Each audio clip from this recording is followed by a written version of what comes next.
वह कौन सी स्त्री है जो विवाह होने के पश्चात पत्नी तो बन जाती है, पत्नी का पद पा जाती है, लेकिन भार्या कहलाने योग्य कब बनती है? यानी जैसे राम कहते थे ये मेरी भार्या सीता है, तो भार्या के क्या लक्षण होते हैं? भार्या किसे कहते हैं? भार्या का मतलब क्या होता है? भार्या का मतलब है सा भार्या या शुचिर्दक्षा, सा भार्या या पतिव्रता, सा भार्या या पतिप्रीता, सा भार्या सत्यवादिनी। भार्या, भार्या कहते हैं भरण पोषण करने योग्य। भार्या माने भरण पोषण करने योग्य वही पत्नी है जो शुचिर दक्षा, शुचिर माने जो पवित्र है, और दक्षा माने जो कुशल है, प्रवीण है, होशियार है, और जो पतिव्रता है, एक पतिव्रत का पालन करती है, चंचल नहीं है, व्यभिचारिणी नहीं है, उल्टा नहीं है। सा भार्या या पतिप्रीता, और जिस स्त्री को अपने पति से प्रीति है, प्रेम है, उसे भार्या कहते हैं। वो भरण पोषण करने योग्य है, वो पूरे घर को संभाल सकती है। सा भार्या सत्यवादिनी, और जो स्त्री सत्य भी बोलती है, अपने पति को गुमराह नहीं करती है, वो भार्या का पद प्राप्त करती है। सा भार्या सुश्रिदक्षा। देखिए कितना अच्छा बताया गया। सा भार्या या सुश्रिदक्षा, पवित्र भी है, शुद्ध साफ रहती है, गंदगी नहीं रखती है, साफ हाथों से आटा मारती है, साफ सुथरा भोजन बनाती है, घर के सामान को साफ सुथरा संभाल कर रखती है, पूरी व्यवस्था को सेटिंग करती है, और कार्य करने में कुशल भी है, और पतिव्रता भी है, और पति से प्रीति भी रखती है। सा भार्या या पतिव्रता, सा भार्या या पतिप्रीता, और सा भार्या सत्यवादिनी, और सत्यवादिनी भी है। ऐसी जो पत्नी है, ऐसी जो स्त्री है, वो भार्या कहलाने योग्य है, उसे भार्या कहते हैं। सा भार्या या शुचिर्दक्षा, सा भार्या या पतिव्रता, सा भार्या या पतिप्रीता, सा भार्या सत्यवादिनी। जो मनुष्य धन कमाता है तो उसके धन की सार्थकता कब होती है, ये प्रश्न पूछा गया। तो धन की सार्थकता कब है? चाणक्य कहते हैं उपार्जितानां वित्तानां त्याग एव ही रक्षणम, तडागोदर संस्थानां परिवाह इवाम्भसाम। चाणक्य से किसी भक्त ने पूछा है कि धन की सार्थकता क्या है, तो चाणक्य कहते हैं कमाए हुए धन की सार्थकता तब होती है जैसे तालाब में यदि पानी भरा रहता है तो पानी सड़ जाता है, बदबू देने लगता है, पीने योग्य भी नहीं रह जाता है। लेकिन वही पानी जब प्रवाहित होता है वर्षा की ऋतु में, तालाब का पानी बह करके बाहर जाता है, दूसरे तालाब में जाता है, नदी में जाता है, तो पानी ताज़ा हो जाता है और वो पानी शुद्ध पीने नहाने के योग्य रहता है। ऐसे ही जो आपने धन कमाया है, आपका कमाया हुआ धन यदि प्रवाहित होता है, अर्थात जन सेवा, गुरु सेवा, गौ सेवा, समाज सेवा, देश की सेवा में लगता रहता है, तो आपका धन पवित्र रहता है, शुद्ध रहता है। इसलिए धन का शुद्धिकरण भी करना चाहिए। और धन का शुद्धिकरण, जब आपका धन दूसरों की सेवा में लगेगा तभी उसका शुद्धिकरण होगा। जब आप अपने धन को गरीबों की सेवा में, परमार्थ में, सेवार्थ में, धर्मार्थ में और शिक्षार्थ में लगाएंगे, या आप अपना धन सत्संग भक्ति में लगाएंगे, प्रचार प्रसार में लगाएंगे, धर्म की रक्षा में लगाएंगे, या अपना धन आप संतों की सेवा में लगाएंगे, भंडारा करेंगे, मंदिर बनाएंगे, आश्रम बनाएंगे, तो समझ लो आपके धन का शुद्धिकरण भी हो रहा है और आपका धन पवित्र हो रहा है और आपके धन की गंदगी खत्म हो रही है। आपका धन बिल्कुल वो पवित्र धन रहेगा। तो इसके लिए चाणक्य कहते हैं उपार्जितानां वित्तानां त्याग एव हि रक्षणम, तडागोदर संस्थानां परिवाहैवाम्बसाम। क्या कहते हैं चाणक्य? चाणक्य कहते हैं कि तड़ागोदर संस्थानम, तड़ागोदर कहते हैं तालाब में इकट्ठा हुआ जल जो प्रवाहित नहीं होता है वो बेकार हो जाता है। ऐसे ही तुम्हारा इकट्ठा हुआ धन बेकार है यदि वो सदुपयोग नहीं होता है। अर्थात अपने धन का सदुपयोग भी कीजिए, अपने धन को सही जगह लगाइए भी, उसका सही जगह खर्च करना ही धन का सम्मान है, धन की रक्षा है और धन की सार्थकता है और धन की इज्जत है। अन्यथा धन बेकार है, कूड़ा कबाड़ की तरह पड़ा है जब वो कोई काम आता ही नहीं है। इसलिए यदि आपके पास में धन है तो मंदिर भी बनाइए, उस धन से आश्रम बनाइए, सत्संग कराइए, भंडारा भी कीजिए, जो संत गुरु बहुत अच्छा ज्ञान दे रहे हैं उनकी सेवा में भी धन को लगाइए और परस्पर प्रेम से रहिए। परिवार के लिए भी धन खर्च कीजिए, अच्छा मकान भी अपने लिए बनाइए, अपने लिए भी अच्छी गाड़ी लाइए और अच्छा भोजन भी कीजिए, शुद्ध पवित्र विटामिन प्रोटीन वाला, और अच्छे ढंग से रहिए। चाणक्य से किसी व्यक्ति ने पूछा है वो कौन सा विद्यार्थी है जिसको विद्या की प्राप्ति नहीं होती है, और वह कौन सा धन है जो नष्ट हो जाता है, और वह कौन सा खेत है जो व्यर्थ हो जाता है, और वह कौन सी सेना है जो मारी जाती है, पराजित होती है। तो कहते हैं आलस्योपहता विद्या परहस्ते गतम धनम अलबीजम हतम क्षेत्रम हतम सैन्यम नायकम। आलस्योपहते विद्या परहस्ते गतम धनम अल्पबीजम हतम क्षेत्रम हतम सैन्यम नायकम। कहने का तात्पर्य है कि आलसी की विद्या नष्ट हो जाती है। जो आलसी है उसको विद्या नहीं आ सकती है, वो मूर्ख रहेगा, क्योंकि आलसी है। आलसी कभी पढ़ाई करेगा ही नहीं, एक अक्षर नहीं याद करेगा। तुम यदि उसको पढ़ने के लिए टाइम दे दोगे, जितना टाइम दे दोगे 2, 4, 10 घंटे वो सोता रहेगा, पड़ा रहेगा, एक अक्षर याद नहीं होगा उसको। आलसी है, लेटा रहेगा। तो आलसी को विद्या नहीं आती है। और पर हस्ते गतम धनम, दूसरे के हाथ में गया हुआ धन वो भी नष्ट ही समझो। वो लौटाएगा कि नहीं लौटाएगा, वो आपका पैसा मार देगा, क्या करेगा, बेईमानी कर लेगा, कुछ पता नहीं। तो दूसरे के हाथ में गए हुए धन को भी नष्ट ही समझना चाहिए और संतोष करके बैठिए। मिल जाए तो मिल जाए, नहीं तो संतोष करो। अलग बीजम हतम क्षेत्रम, और कम बीज बोने से,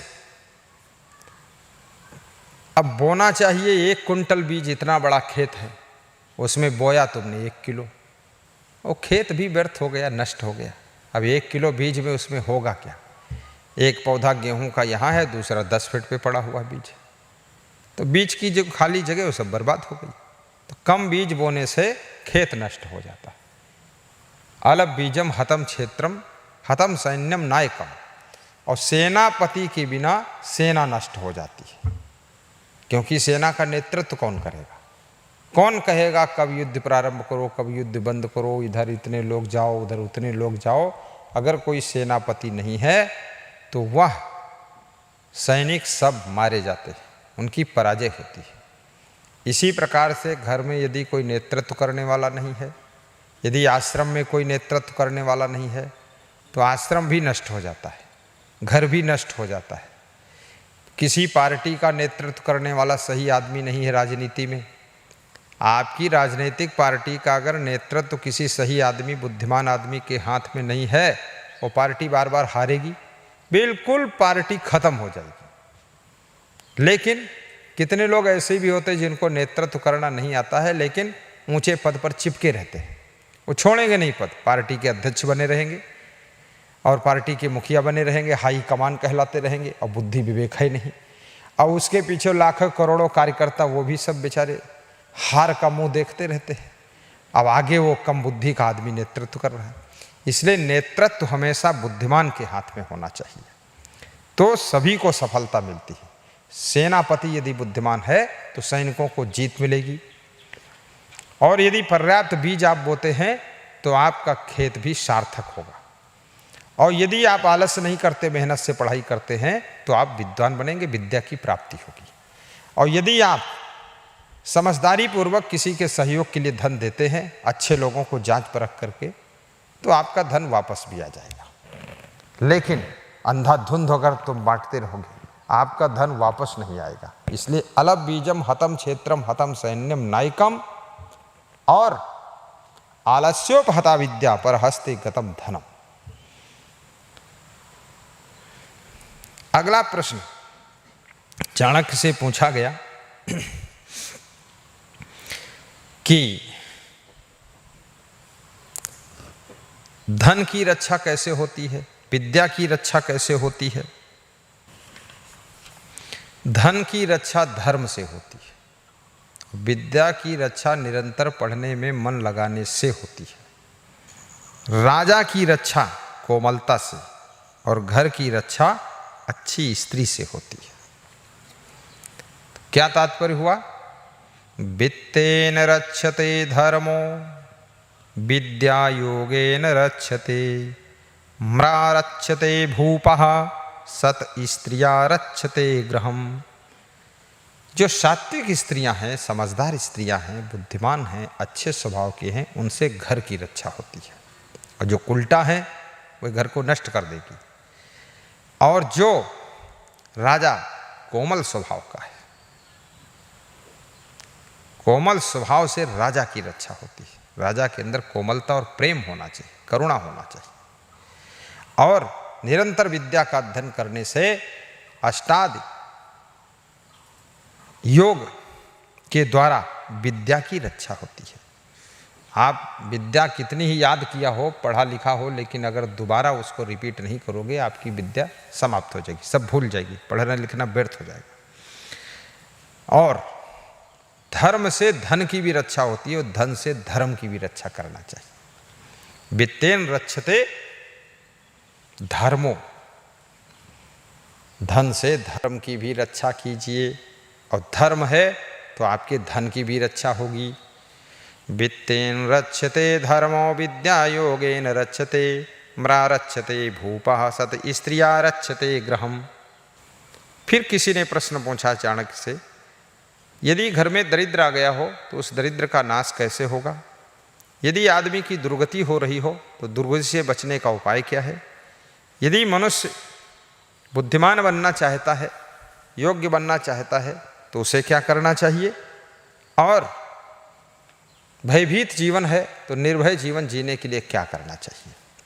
तो चाणक्य कहते हैं, दारिद्र्यनाशनम दानम शीलम दुर्गतिनाशनम अज्ञान नाशिनी प्रज्ञा भावना भय नाशिनी। दरिद्रता का नाश दान करने से होता है, और शील गुण के कारण, शील गुण के प्रभाव से तुम्हारी दुर्गति का नाश हो जाता है। कोई दुर्गति नहीं कर सकता शीलवान पुरुष की। जो चरित्रवान है, गुणवान है, उसकी दुर्गति नहीं होती है। दारिद्र्यनाशनम दानम शीलम दुर्गतिनाशनम अज्ञान नाशिनी प्रज्ञा। और प्रज्ञा से यानी बुद्धिमत्ता से, विवेक से अज्ञान का नाश होता है। यदि आपके पास अज्ञान है तो अज्ञान जो है, सत्संग सुनिए, सत्संग से आपके विवेक उदय होगा, विवेक के द्वारा अज्ञान का नाश हो जाएगा। अज्ञान नाशिनी प्रज्ञा भावना भय नाशिनी। यदि तुम भयभीत रहते हो तो अपनी भावना को सुधारो, अच्छी भावना रखो। भयभीत वही रहते हैं जिनकी भावना गलत है। चुरा कर खाने की भावना है, सामान चुराने की भावना है, और पैसा चुराने की भावना है, काम चोरी करने की भावना है, काम ना करना पड़े, वो लोग भयभीत रहेंगे। क्योंकि वो देखेंगे कि कोई देख तो नहीं रहा है, कोई जान तो नहीं गया है, हमने ऐसी गलती किया है, कोई हमको पकड़ न ले। तो इस भावना को शुद्ध करिए। दारिद्र्यनाशनम दानम शीलम दुर्गतिनाशनम अज्ञाननाशिनी प्रज्ञा भावना भयनाशिनी। चाणक्य से फिर किसी ने पूछा है कि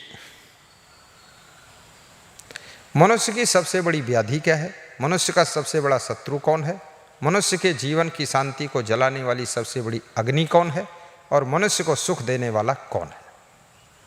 ये चारों प्रश्नों का उत्तर चाणक्य एक ही श्लोक में देते हैं।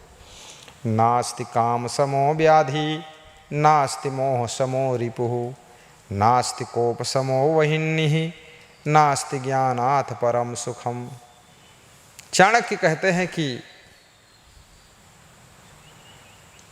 कामना से बड़ा कोई रोग नहीं है, मोह से बड़ा कोई शत्रु नहीं है, और क्रोध से बड़ी कोई अग्नि नहीं है, और ज्ञान से बड़ा कोई सुख देने वाला नहीं। अगर सुख चाहते हो, आत्मज्ञान प्राप्त करो। जितना अधिक आपको ज्ञान होगा, भौतिक ज्ञान भी होना चाहिए, सामाजिक ज्ञान होना चाहिए, नैतिक ज्ञान होना चाहिए, चारित्रिक ज्ञान होना चाहिए, राजनीतिक ज्ञान होना चाहिए, शारीरिक ज्ञान होना चाहिए, स्वास्थ्य का भी ज्ञान होना चाहिए, आत्मज्ञान भी होना चाहिए, परमार्थ का ज्ञान होना चाहिए, धर्म क्या इसका भी ज्ञान होना चाहिए, कैसा कर्म करना चाहिए इसका भी ज्ञान होना चाहिए। अगर ज्ञान में आप पूर्ण हैं तो आप सुखी रहेंगे, और क्रोध से बड़ा तुम्हारा कोई शत्रु नहीं। यदि आपको बहुत क्रोध आता है, खाम खा क्रोध करते हो, तो निश्चित समझ लो तुम्हारी सुख शांति वैभव सब नष्ट हो जाएगा, बहुत दुखी रहोगे, परेशान हो जाओगे। कोप समो नास्ति कोप समो वह्निः, नास्ति मोह समो रिपुः, और मोह से बड़ा कोई दुश्मन नहीं। क्योंकि मोह जितना दुख देता है, मोह जितना रुलाता है, मोह जितना बांधता है, मोह तुमको गुलाम बनाता है, अंदर से तुम्हारे दिल को रौंद डालता है मोह। यदि मोह को जीत लो तो जीवन में दुख देने वाला है कौन आपको। और मोह को जीतना है तो उसके लिए ज्ञान चाहिए। इसलिए कहा गया कि नास्ति ज्ञानात् परम सुखम, ज्ञान से बड़ा कोई सुख देने वाला नहीं है। नास्ति काम समो व्याधि, तो कामना से बड़ा कोई रोग नहीं। जिसके अंदर बहुत कामनाएं भरी हुई हैं वो हमेशा परेशान रहेगा। और ये ऐसी बीमारी है, ना डॉक्टर दवा दे सकता है इसकी, ना वैद्य दे सकता है। इसलिए अपने आप को संभालिए, अच्छा बनाइए अपने आप को। नास्ति काम समो व्याधि, साहिब बंदगी। अब आगे प्रश्न है, ब्रह्मज्ञानी होते हैं, आत्मज्ञानी होते हैं, वो संसार के भोगों को या स्वर्ग के सुख को किस तरह से त्याग करते हैं, क्या समझकर। सूरवीर व्यक्ति के लिए संसार के सामान्य जीव किस प्रकार से होते हैं, और जितेंद्रीय पुरुष के लिए नारी किस रूप में होती है, और निष्प्रही मनुष्य के लिए ये पूरा संसार कैसा होता है। ये सबके लिए तृण के समान होता है संसार। तृणम ब्रह्म विदाह स्वर्गम, तृणम सूरस्य जीवितम, जिताच्छस्य तृणा नारी, निष्प्रहस्य तृणम जगत। निष्प्रहस्य तृणम जगत, जिताच्छस्य तृणा नारी, निष्प्रहस्य तृणम जगत। निष्प्रही व्यक्ति, जिसको कुछ नहीं चाहिए, कोई कामना नहीं है, कोई चाहना नहीं है, पूर्ण संतोष है, विवेक पूर्वक रहता है, त्याग वैराग्य जिसमें है, विषयों को भोगने की इच्छा नहीं है, उसके लिए पूरा संसार तिनके के समान है। आत्मज्ञानी के लिए स्वर्ग का सुख तृण के समान है। जितेंद्रीय पुरुष के लिए संसार की सभी नारियां तिनके के समान है, तृण के समान है। और सूरवीर पुरुष के लिए संसार के सभी जीव तिनके के समान होते हैं। इसलिए हमें ये समझना चाहिए, विचार करना चाहिए कि कौन व्यक्ति महान है। तृणम ब्रह्म विदाह स्वर्गम, तृणम सूरस्य जीवितम, जिताच्छस्य तृणा नारी, निष्प्रहस्य तृणम जगत। अगर आप में ये सब गुण आ गए, आप महान हैं और सुखी रहेंगे। बहुत बहुत धन्यवाद। आज इतना ही।